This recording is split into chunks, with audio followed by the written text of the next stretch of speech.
around coaching and leadership. And something very close to my heart is where my coaching journey, I suppose, really took off was after I'd done my degree with the Kingston College. And I've the amazing Paula King here with me today. And I'm really excited to deep dive more into leadership coaching with Paula today. Paula, can you introduce everyone, I suppose, who you are and what your role is in Kingston College and a little bit about yourself? Sure. And Louise, thanks so much for having me. This is my happy place, as I always say.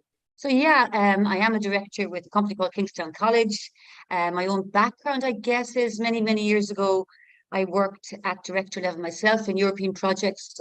You and I have talked about this. My big interest is really making sure that every human being, particularly in the workplace, is valued, nourished, and is allowed to reach their potential in all areas of their lives. And springing from that, I did my training and coaching, did my MSc, and I've done lots and lots of training since then. I'm a master practitioner with two international organizations, which I hope indicates my dedication to the profession and my need to be the best I can be.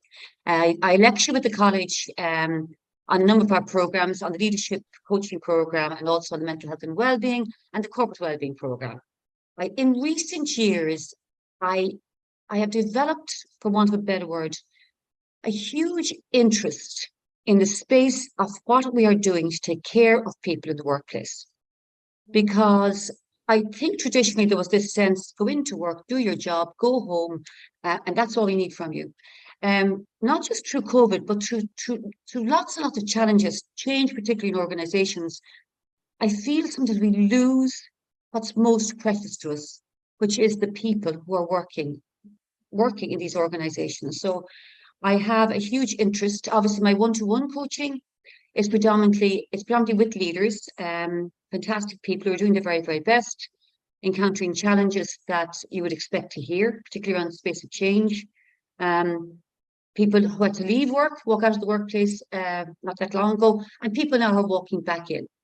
Some walked out reluctantly, and some are walking back in reluctantly. So how are we managing that? And coaching, I believe, is the space to manage it well. Yeah, I loved that that introduction around people and bringing that back in again, Paula. I think it's really interesting. I think the conversations that I've been hearing a lot is it's very much an employee workplace or workforce at the moment, and it's an employee marketplace. And it got me thinking, why wasn't it always? Why, we're seeing all these jobs and people are leaving now because there is a lot of kind of jobs in the market, but it was, our employees being more demanding. Not really. We've just, realized that people, like you said, we dedicate most of our life in the workplace. So I think it's so important to be happy because it does come home with you. And a lot of people say it doesn't, but it does. It's a part of work, is a part of both. I don't think you can really separate if you're in that business 40 hours, 50 hours a week, and to go home and not have that affect or impact in some way. I think it's really important. I suppose leadership for me, it's not only about a title, and it was always that way. I worked in loads of places where it could be someone only working maybe a day or two in the place, and they give just as much as those people working full time as did the part-time people. And looking at coaching, I suppose, because I didn't really hear a lot about it, 5-10 years ago. It's become very much a big area now at the moment. Everyone is talking about it. I suppose people that are going into a workplace, Paula, that maybe a lot of the employees in it haven't really heard a lot about coaching, and they've done the qualification and they're going in now and they're trying to implement these coaching practices. I suppose, how does that coach, or can you share with any stories with us today on how that coach can maybe foster that coaching or implement it in the workplace for the first time? And I think that's an interesting topic because, as you say, many organizations are now introducing coaching, a coaching culture, in fact. A lot of really great work has been done, huge amount of work. And that space is one space. So if you do a coaching course and you step back into that environment, of course you're stepping into a society, as it were, that knows what you're talking about. The challenge I often hear is particularly from participants on the course actually is, but my organization does not incorporate coaching as part of our culture. Yeah. And I had this very conversation with, he's a graduate now, actually. We call him John. So John works for IT. He's a manager in IT. He's not a senior director by any manner of means. He wouldn't be, I suppose, sitting in the C-suite, but he is managing a quite complex change in the organization. And the change in the organization is impacting on the IT team, or was impacting on the IT team. And he was doing the course not to bring it back in because he believed belief systems, as we know, are very powerful, Louise. He believed that the company would not accept coaching as a topic. But he became curious through the course. And he and I discussed it, and I put out a challenge to him. So he went into the team meeting one Monday morning and he said, I'd like to ask some questions before they launched into everything that was going on. He said, what three things do you think are going really well here for us? And they looked at him and they started to tell him, yeah, we're doing well. I mean, we're getting our deadlines. We are working well together. The conversation became very positive. He said, what can we do that would help our situation to be even better? So what he was using was a technique called appreciative inquiry, which you recognize, Louise, which is an approach and a coaching approach, which is really looking at what is the best of what's happening here for us, as opposed to looking what's the worst. So what John did was he brought that in, the whole approach of appreciative inquiry, with the recognition that words create worlds. And we can become very negative in our words. And if we are negative in our words, that affects us emotionally and affects our actions. John recognized through his training that people move towards the images that they are creating. And his team, every time they were going to a meeting with external stakeholders, were dreading it. So they were moving towards negative images before they even stepped outside of their office, metaphorically speaking. He then shared with them, he said, what do you think of the way I live? He was very honest, very transparent. And they said, this is the first time we feel we've had a proper conversation. One person said, one lady said, it's the first time I've sat here and thought, I want to stay instead of I want to get out of here. So it started a conversation within the team that was positive. What did John do? John believed in himself, firstly. He prepared. He went in with his belief system that coaching is a valuable approach. He was transparent in what he did, and he shared with the team. And from then on, they gently started to bring in other tools and techniques. So what John did was, within an organization and a culture that did not embrace necessarily coaching, he brought it in, and courage is one of the primary gifts a leader can bring. And they began to be curious, the organization itself. One of the directors began to get very curious what was happening. So it's not happening yet, Louise. It's not a fantastic, amazing, oh my God, look at that fantastic story. What it is, though, is evidence that one person with that belief can cascade their message out through an organization gently and tentatively, one step at a time. So I often hear this, I can't go back to my organization, coaching isn't recognized, oh my goodness, they think whatever. And I always say one step, just one gentle step, one conversation, one champion that will assist you, and don't exhaust yourself. So I do agree with you that it's an easier road when the company has embraced a coaching culture. But I think it's don't complicate things. If anyone's listening here and they're thinking, "Oh, my organization is like John's," don't complicate things. Believe in yourself. Believe in the fact that coaching has such a positive approach. Bring your tools and techniques in. Appreciative inquiry, I would say, is the first step. A good question invites you to challenge and reflect what's happening, go a bit deeper. So there's lots of things we can do. Yeah, In that space, definitely. I think that's a great one. And what I've taken from what you said there, Paula, is that it takes one conversation. And I think, it takes one conversation. And I think that really stood out at me, because I think, we have loads of tools that we can use in coaching and that we can go back and reference and implement. But I think it is just that one conversation, like you said. Absolutely. There. Yeah. And as you said, words change worlds. So changing that language. And it's almost like when I started doing coaching, it's almost like learning a new language. Yeah, You know, it I really agree. is. It's actually learning a new language, and it's learning to phrase things in a way that maybe we wouldn't thought of phrasing them in that way before. And you know, and really thinking more strategic on, you know, what do we want the outcome of it? Because I think for most of us, it's a bit like driving a car. When we start driving a car, we're so conscious of checking the mirrors, and you know, we're looking around, and when we, you know, oh, we better get the car into gear, it'll conk out, you know, in traffic. And you know, we get into the car now to drive it, and we don't even think, we just do it instinctively. And I think when we're talking, instinctively we talk without actually thinking of the words coming out of our mouth and the impact they have.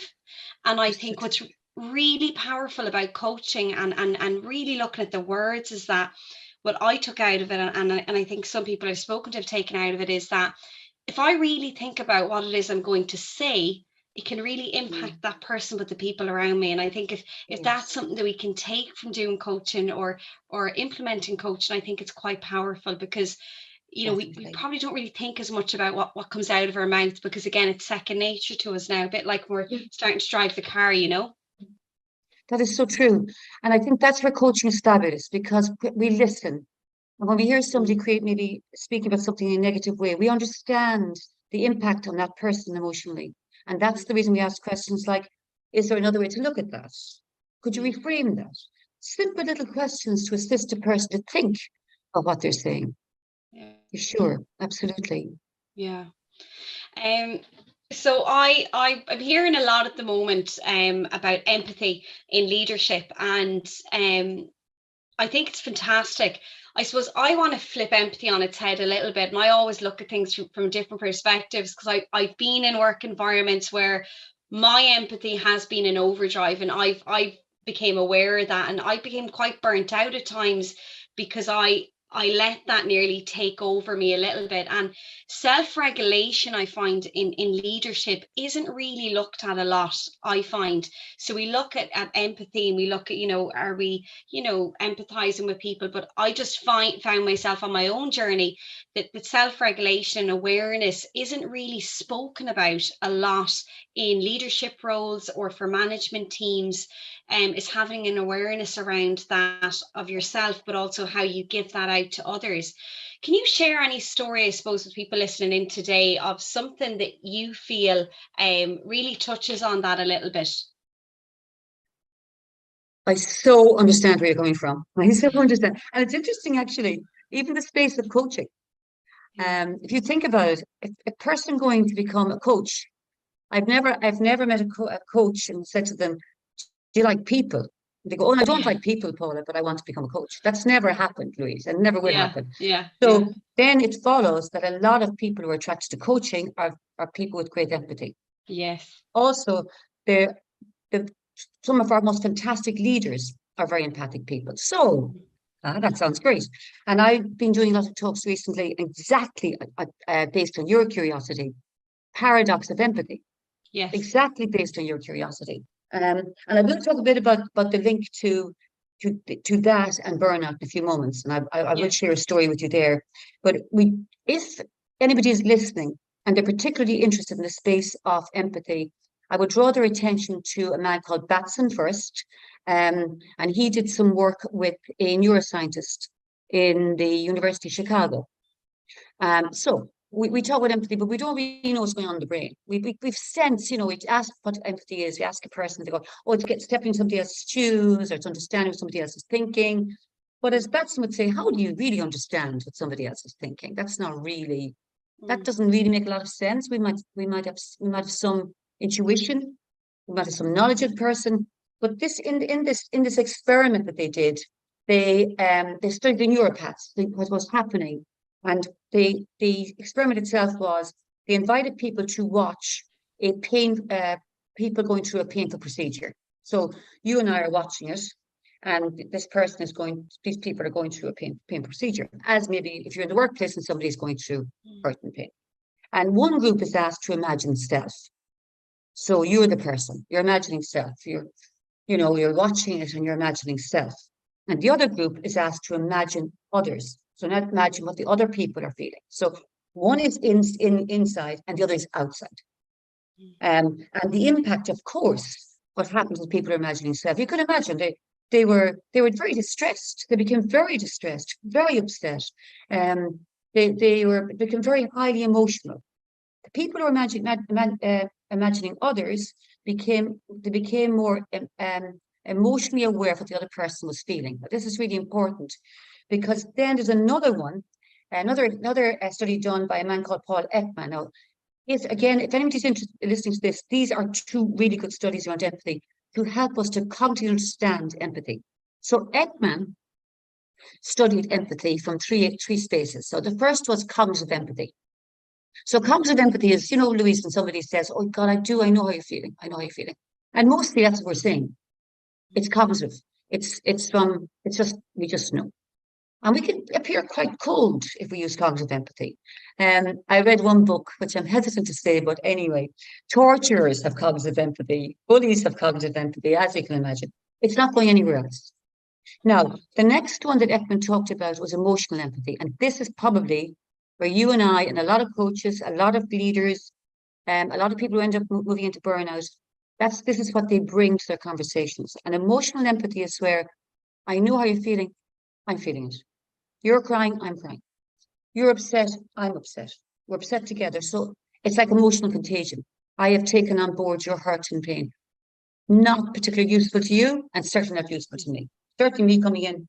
So what we want is compassionate empathy. And this is what Ekman talks about. I won't go into this as much today as I would like to, but if you read his work, it's really, really good. So compassionate empathy is bringing the two other elements, emotional and cognitive in. So I know how you feel. If you feel you do, I felt it. If you have, and I understand. So I wonder what you can do about it. Let's talk about this. What do you think you could do about it? And so we're shifting into that.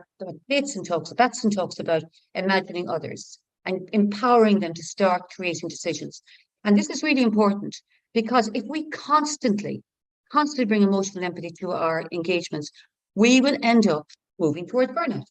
No human being can carry everybody else's challenges. It's not humanly possible. You're the person who goes home in the evening upset and tired. You'd be the person going home in the evening with no energy left. So it's really important. When I speak to my clients, I speak a lot around this. A lot. I do a lot of constantly going back. What empathy do you bring to that conversation? And I often get back, "Oh, I know I got sucked in again, but I'm so sorry for X, Y, and Z. They're working really hard." And then I start the challenge round. So if you brought compassionate empathy in, what do you think they could do? So that this is really important for human beings who are very empathic, really important.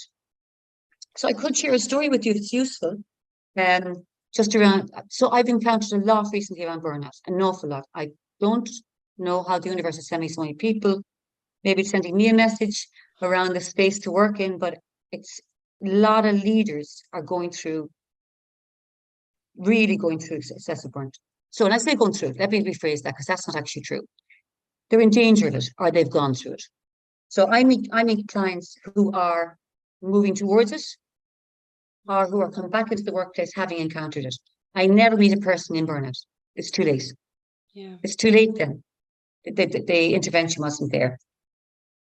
So burnout and stress are very different. So stress is, again, I'm asked this question quite a bit. Stress is when we have too much of everything. We have too much work. We have too much going on. We have too much pulls in our times. Burnout is when stress becomes elevated to a space we can't handle it. So burnout is not enough. It's the space where you're depleted of energy. There's a mental distance from you and your workplace. Your professionalism is actually impacted on. What organization in the wide world, Louise, would want their talented people to go into burnout? What organization? It makes no sense. So I have a client, we call her Jessica, a senior leader, high achiever all her life, and was promoted into a position in a multinational, actually. And she ended up reporting to two directors. Now, there's no unkindness in this story from the director's point of view, but the two directors were in two totally different portfolios. And my client reported to them. So the pulls in her time were excessive. And my client had never learned to say the word help, ever, because she's a high achiever. And she was able to do it. No problem. I can do it. I can do it. I can do it, until the day she couldn't anymore. Nobody thought to question the fact that this talented person no longer seemed to be coming into the workplace energetic. Nobody thought to question the fact that at meetings, she was quite distant. At meetings, sometimes she was asked a question and she obviously was not in the room. Nobody thought to ask the question, what is the reason this talented person's workload or work is going down? Nobody asked the question until the day she could not keep going any longer. Collapsed in the workplace and had to be taken to hospital, where she was exhausted, totally exhausted. She hadn't been sleeping, so she was exhausted. All the signs were there, but we're not trained in them. We're not trained in the signs. So my client ended up in burnout. And now this is serious. So burnout is not recognized as a medical term. This is another interesting one. The World Health Organization looked at it and started exploring, should it be a medical term? But they then said, they called it an occupational phenomenon. An occupational phenomenon. I mean, really. So it's not recognized as a medical, in a medical sense, but it's recognized as an occupational phenomenon. I mean, you and I probably would have a lot of deep conversations on that one, Louise. Yeah. So eventually, my client began, I met her after this, actually. She began to, she was on medication, but she decided she'd go back into the workplace. Did they bring her back in and sit her down and say, how are you? Did they bring her back in and put mechanisms in place to ensure that she was okay? No. What happened the evening before she went back into work, at 8 o'clock that evening, she was due back at 8 in the morning, she got an email asking her to go to a meeting to represent the organization, and she was given paper to read. And that was exactly what happened. So she stepped right back into this, I don't know how to even call it. I can't even imagine, whirlpool of just negativity, trying to manage, trying to read the paper, trying to get herself up half the night. 2 young children, forgot to mention that bit. Up half the night reading this paper so she'd arrive in. Nobody greeted her. Nobody greeted her. She got an email just telling her where to go to, and she met a client. Now, there are so many things wrong with that story. Couldn't even start. I didn't meet her in a coaching context because of burnout. I met her in a coaching context because of a leadership program where the leaders were invited to go for coaching. And she's sitting with me, and she's an absolutely superhuman being. And after a little while, we're talking about the challenges in work. And she just started to talk about the story to me. And the first time we could have a discussion around resilience. It was the first time she ever spoke to anybody about how to put in space. So even when she was on medical leave, she was given medical assistance, but she was never given resilience tools to help her cope. Ever. Around boundaries. Boundaries are a big one, Louise. Yeah. Boundaries are a big one. So one of the biggest things we did together was, what were her boundaries? And we worked together on how she was, first of all, she said, I don't know what they are. I don't know what they are. That's another interesting conversation with people. What are your boundaries? A lot of people look at me and go, never thought of it. Define your boundaries. Then you have to communicate them. Say, look, I've thought about this, and keep it simple, because a lot of us go, I'm sorry, I know this, you probably like to speak to me at, I'm really sorry. Keep it simple. Don't explain. And then the last one is, you have to share the implications if your boundaries are not respected. So some thoughts there, just throwing them out. I don't know where your thoughts are yourself as you're listening, Louise, but yeah, it's a very serious, burnout should not be happening to our talented people. Yeah. Yeah, a lot of thoughts are coming up on that. And I think for anyone listening that is in the workplace, I would be asking myself as an organization, as you touched on there, what do we have? What conversations are we having? And how regular are those conversations? Yes. With people? And it's not necessarily, when things start going wrong, because that's actually only when the questions get asked, this, and it goes back to, if we talk about coaching, if we talk about performance, if we talk about anything like that, it is the language we're using. So it goes back to those people asking her questions, how are we actually, touching in with these? And I find it is mostly what you said there. It is usually the high performers that, and I used to find there's an unsaid expectation. So there's an unheard expectation where they're fine. They always get the stuff done. We'll give them more work. Sure, they're well able. They're Yeah, well that's able. true. And you would hear this, I would Mm. hear this a lot from other managers. And, they mightn't say it, but you'd nearly go that high performing. And then what you end up seeing is what you said there is things start slipping. And then they Yeah. start giving them, they start going quite hard down on them when things start Oh yeah. slipping. I Oh find they yeah. go very hard on them because they have them on such a pedestal that, the expectation is that they always get the work done. So now, Yeah. there's no room for that error, I find. And it's actually a lot harder for those people to ask for help because there's that invisible expectation that you are the star performer. And it's harder if you're the type of employee that maybe makes mistakes Mm. on, a regular ish, or Yeah. you've made mistakes and you've kind of pushed past that point where you don't have this almost this view of, I am that star performer. I think it's actually harder for those people, and I do think there's not enough conversations around that at all. And even coming back into the workplace, how do we actually, and I think a lot of people, it's avoidance. It's, I Oh don't wow. really want to Mm. talk about it because I don't really know where the conversation is going to go. Yeah. So we're going to let Mary, Bob, or whoever come in. We'll just give them the work. We'll pretend, and go on as such because it's maybe uncomfortable for them. But we really need to be looking at that as well. And it's interesting you said that. So if I was listening to this, and if I was in an organization at director, whatever level that is, Mm. really look at, do we have something like that in place? And if not, why not? Exactly, exactly. Yeah. And that's the reason I think for the college that we designed the corporate wellbeing coaching Yeah. course, because it's not around assisting a person who's gone through mental health challenges. It's around how do we stop that happening? Mm. How do we create I love what you said there. How do we create the dialogues? Because very often Yeah. that's what's not happening. Yeah. Nobody said, Jessica, how are you feeling? Nobody. Yeah. Which is, she was walking into rooms, she told me, and she couldn't remember what she was doing there, whether it was on Zoom or if it was, she kept zoning out. At one point, she thought she was having a brain tumor. She actually thought there was something radically wrong with her physically. Just couldn't cope. Wow. And nobody thought to say, how are you? Yeah. Such a simple few words, like, how are you really? Do you want to talk? And Yeah. sometimes that's all we need. Somebody to, and it's the, not great.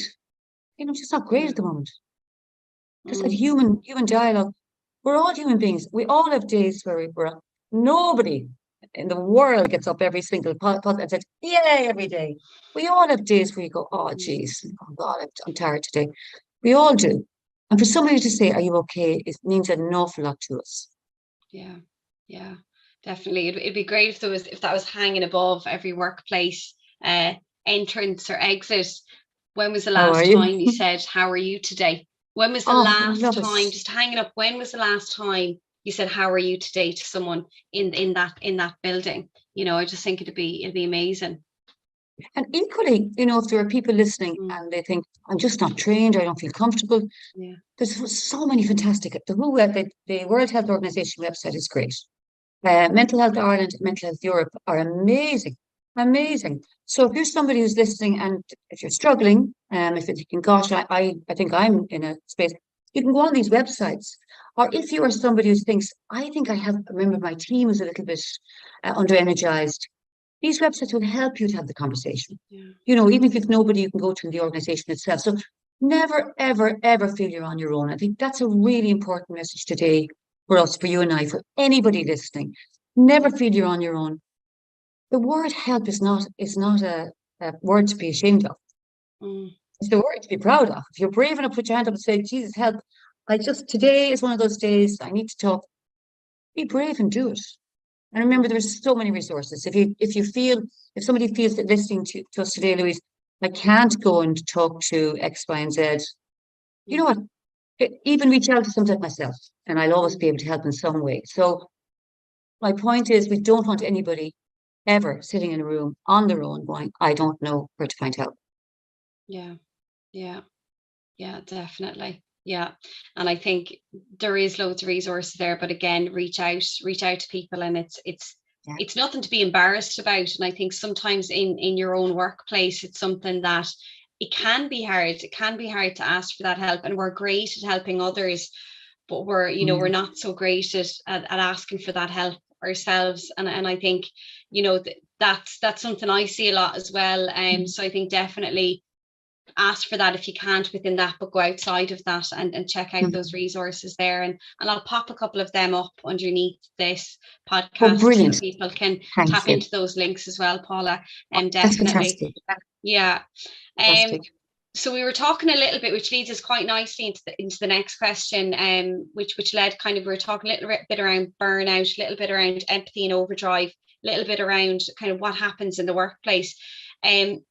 I suppose there's many tools in coaching that we can use. If we do coaching, if we practice coaching, if we do that degree program, using the PERMA model in coaching. Can you explain to people what that is, that have maybe heard about it, or they've maybe done the course and they're kind of going, right, if a situation coming up in work, how do I now use that PERMA model with somebody that needs that little bit of support in the workplace, it's feeling overwhelmed? Mhm. Yeah, Perma's brilliant, and I think for anybody listening again who hasn't read anything about Martin Seligman's work, as you and I know, we love him.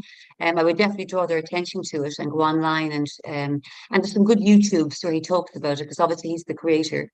And again, with positive psychology, I don't know if you do as well, Louise. I like the VIA, the Value Indicator Assessment. So just that people who are listening know there are some great free resources under the positive psychology banner as well. And Martin Seligman himself would really, I suppose, have great faith in the Burma model because of the humanity of it and the research behind it. And before I even launch into what it is, it's to remind anybody listening, this is scientifically researched. Because sometimes we talk about positivity and we talk about happiness and we talk about fulfillment. People can turn off and go, ah, geez. But when we talk about science, people can go, oh, okay. So this is scientifically proven for anybody who's listening going, what? So the PERMA model is P is for positive emotions. I go back over them. E is for engagement or relationships, M for meaning, and A for accomplishment. So positive emotions. If you think about everything we're talking about here, burnout, stress, work overload, boundaries, none of that, if they're impacted on negatively, will lead to positive emotions. And we do not operate to our best if we do not have positive emotions. So for an organization to say, we don't care if all our employees are coming in stressed and unhappy, as long as do their work, they'll do their work, but they'll do it to this level. Positive emotions brings us to this level. So if you were coaching somebody in the workplace, the dialogue is around, where are you at your most, I wouldn't even use the word happy, maybe you're most satisfied, where you feel that this is the right space for you. What gives you positive emotions? And people answer that in loads of different ways. People say, well, my family, not with my family, could be either way, walking in nature, and then encouraging the person to put in place a little action plan where that's what they're going to do. So going back to, I mentioned one client, I had another client who went through the exact same thing, but hadn't got into burnout and who was not doing anything for themselves. And one of our coaching sessions was very simplistic in some ways, it might appear, but we focused totally on positive emotions, how she could revisit them because they weren't in her life. So that's really important. The space of engagement, and again, I think we've all been there where you're doing something. I come to you, Louise, and I go, what? It's 2 hours later. And you go, I didn't realize I was so engrossed. And I was really enjoying myself. So the word flow comes from a man named Csikszentmihalyi. Might even want to try and pronounce it properly, but that's more or less correct as far as I remember. And he looked at the whole space of flow around positive psychology. And he said, as much as possible, we need to find our place of flow. Again, creative people, for example, might be that they're making a beautiful birthday cake or they're doing a beautiful flower arrangement and they're in flow and they're for me that would not work personally. I don't make birthday cakes and I don't like gardening. But for me it's research. I love what I do. And when I go into, say, even these spaces we're talking about today, Louise, burnout, I'm thinking, how can I work with a human being to assist them I'm in flow. You could meet me 2 days later. I wouldn't even need breakfast. Well, maybe breakfast, maybe a coffee. So it's again the conversation with human being thinking, where are you in that space? And how often do you visit it? Because that's what's important. The R part, the relationships, I think personally is, and again, I don't want to negate anything else. I don't think anything more important than relationships. And every research, again, if anybody's listening, go to the Harvard Research on Longevity, and there's every research would indicate the relationships we have that feed our soul are so important. And going back to the space of a priest of inquiry, for example, in a priest of inquiry, we have a terminology that what we focus on grows because we're focusing our attention. There's a beautiful religious, well, not religious, spiritual actually, from Deepak Chopra, you may have heard of him, in one of his books, where he talks about what we focus on is growing and developing in our lives. And what we take our attention away from is withering and dying. Now, that's scary. I have that on my wall. I give it to my clients. Focus on what's feeding your soul. And don't take away your attention from anything that's feeding your soul and let it wither and die. So relationships are really important. You spoke to me, Louise, about 103-year-old lady, I think. And my aunt, I always rang her. Every time I talked about relationships in these discussions, I always rang my Auntie Maura after, who's from a place called Connemara in the west coast of Ireland. She passed away a few weeks ago, and I miss her. But I mean, her daughter was her carer. And after this, I will contact her daughter because I always contacted Maura. I just remember that now. But the reason I did it was I recognized the importance of nurturing the people who nurtured me. So relationships are really, really important. So we have our M, which is meaning, purpose. What's your meaning in your life? What gives you purpose? Again, huge amount of research done around that. Human beings need purpose. You will meet people. I coach people sometimes, particularly senior leaders who are so into their jobs. And only recently somebody said to me, he said, I just can't seem to find it anymore. He used the word, I don't know if you heard this word before, mojo. I can't find my mojo. And I said, what gives you meaning in life? What gives you meaning? He said, well, I'm not a Buddha. I don't have meaning. I mean, a great conversation then, because all human beings need meaning and purpose. And we went deeper into that, and charity and giving back so we went deep into that and was really, really wonderful. And the last space that Silverman talks about is accomplishments. We all want to accomplish something. And the paradox is when we do, we don't often celebrate. So small things. Get up in the morning and thinking, today I'm going to, whatever it might be. I might go to the gym, I might go for a walk, I might try that recipe, I might write paper, whatever it might be that feeds your soul. And then saying afterwards, I did it and I did it well. So gratitude is very linked to accomplishments. So PERMA is all around that space. Again, for anybody listening, Louise, who hasn't heard that particular, I know you and I love it, but if you haven't heard about that model before, I definitely would encourage reading a little bit more about positive psychology because it's fantastic. The research is really great. Yeah, that's great, Paul. I think it's something that I think it's, and a lot of the stuff we're touching on today, there is a running theme on it, but a lot of these, and the reason I'm touching on these different tools is before we went live, I was mentioning to Paula that I needed tools at certain points in my life. And I think it's great when people hear about practical, as you said, scientifically proven tools that they can look at and put a little bit of structure around those conversations. And, having that one conversation and how that can change, that one person without them actually realizing the impact that when that person goes home, that they're going home to a family, and the impact then that'll have on their family. As a result, it is a chain reaction. So it's so powerful. Conflict, a little bit around, I suppose, conflict in the workplace and avoiding difficult conversations. And this feeds into, I suppose, we're talking a little bit around the PERMA model, a little bit around empathy and burnout. A lot of people I speak to that have that huge amount of empathy, they might be feeling overwhelmed. A lot of them are avoiding asking for help or doing different things because they're uncomfortable with having those conversations. And sometimes there's maybe they have an idea in their head that those conversations aren't going to go the way they would like them to go. It's an uncertainty because maybe they're not used to asking or having those conversations where they feel maybe the person, the recipient, isn't going to maybe enjoy what they're about to deliver. Is there anything you can share with us, I suppose, because obviously you've so many years of experience in coaching, Paula, and you've great stories to share, that, and I love listening to you. I could honestly listen to you every single day.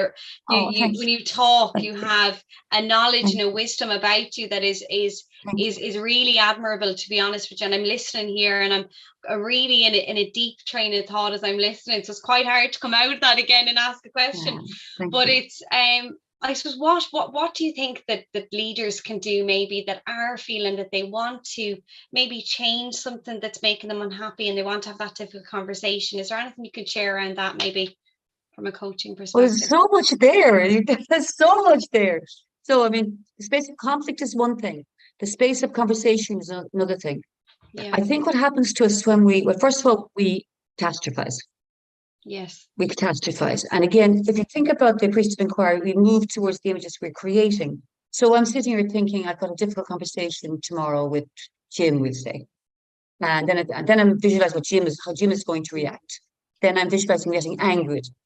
Then I'm visualizing, oh my God, we never talk again. So I'm catastrophizing. I'm a fortune teller now.